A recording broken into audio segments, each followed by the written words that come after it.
Kita diskusi tentang SWF atau Sovereign Wealth Fund lebih dalam lagi sekarang. Kalau video terdahulu kita membicarakan secara garis besar apa yang Saudi Arabia lakukan, apa yang Norwegia lakukan, dan apa yang Uni Emirat Arab lakukan. Sekarang SWF kita bicara lebih dalam lagi. Memahami dunia SWF, Sovereign Wealth Fund modern, harus berbasis New Economic Model. Tidak bisa dilihat menggunakan Keynesian, tidak bisa menggunakan Neolib ekonomi. Melihat Neolib kapitalisme itu gampang. Kalau ada orang yang mengatakan takut inflasi, apa-apa menggunakan mistar penggaris grafik inflasi, itu mereka adalah berbasis ekonomi Keynesian. Pasti mereka Neolib.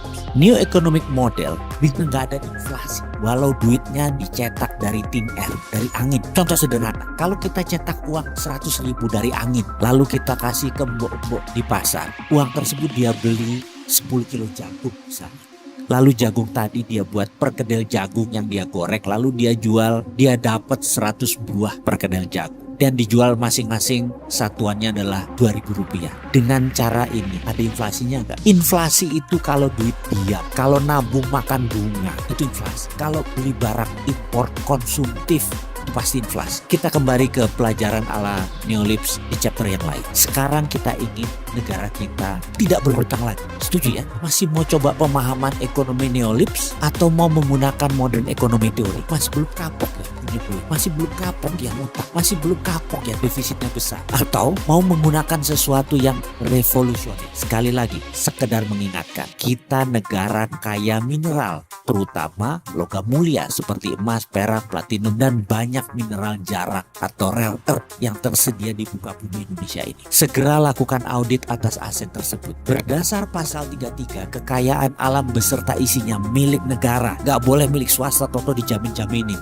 Bukan, milik negara. Setelah diaudit, maka kita akan mendapatkan jumlah deposit. Sekali lagi, jangan pikirkan bagaimana sulitnya nanti nambang, bagaimana di mana areanya, ada yang open pit atau bagaimana nanti teknologinya, refinery smelternya mahal. Itu urusan swasta, itu urusan partikelir. Nanti kita nih negara, kita di atas swasta. Jangan pikirkan dulu mengenai teknologi, cara tambang dan lain sebagainya. Dalam SWF, Sovereign Wealth Fund, di dalam New Economic Model, mineral tadi tidak akan pernah ditambang. Ingat, tidak akan pernah diproduksi karena bukan untuk kebutuhan tambang yang seketika. Bukan, kita tidak memerlukan materialnya. Nanti sovereign artinya kedaulatan. Maka kita bicara siapa yang punya logam mulia, mereka berdaulat. Ingat itu kata-katanya. Yang punya logam mulia mereka berdaulat. Jauh di atas dolar, jauh di atas yuan. Kita hitung misalnya cadangan emas Indonesia, katakanlah setelah kita audit ternyata ada 100.000 ton. Angkanya sekitar itu memang. Dan itu ada di perut bumi Indonesia.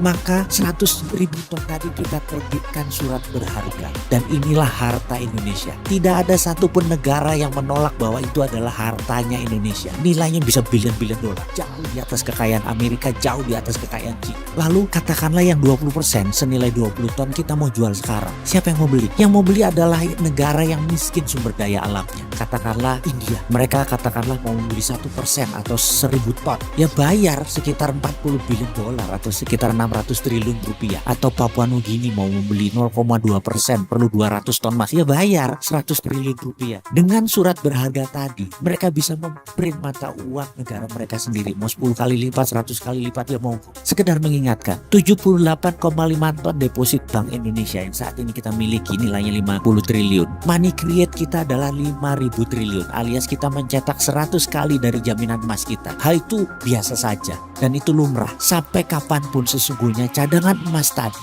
tidak perlu ditambang atau diproduksi. Itu namanya Sovereign Wealth Fund dalam arti sebenarnya. Kalau kita sendiri bagaimana? Kita mau nanya, berapa yang mau di-print? Berapa yang mau dipakai? Semua tergantung proyek berlapis 12 minimal. Lapis 12 itu seperti begini sederhananya. Kita punya 30 warteg. Kita mau buat warteg tersebut menjadi 100. Untuk menyuplai warteg tersebut kita perlu supplier ayam, perlu telur, perlu beras, jaringan distribusi, pupuk. Semuanya ikut dibangun. Sampai sawah, padi, pupuk, semua tanaman, pestisida, pabrik drone untuk nyiram pupuk cair tadi, semua dibangun sekaligus berlapis 12 tadi. Jadi jalan tol yang saat ini dibangun harus 100% produk lokal. Kendaraan yang isi pun TKDN-nya, lokal kontennya harus di atas 80%. Kalau perlu pakai baterai, listrik yang 100% buatan Indonesia, sehingga tidak import BBM. Dan kendaraan itu pun mendistribusikan hasil pangan, pupuk yang semua buatan Indonesia.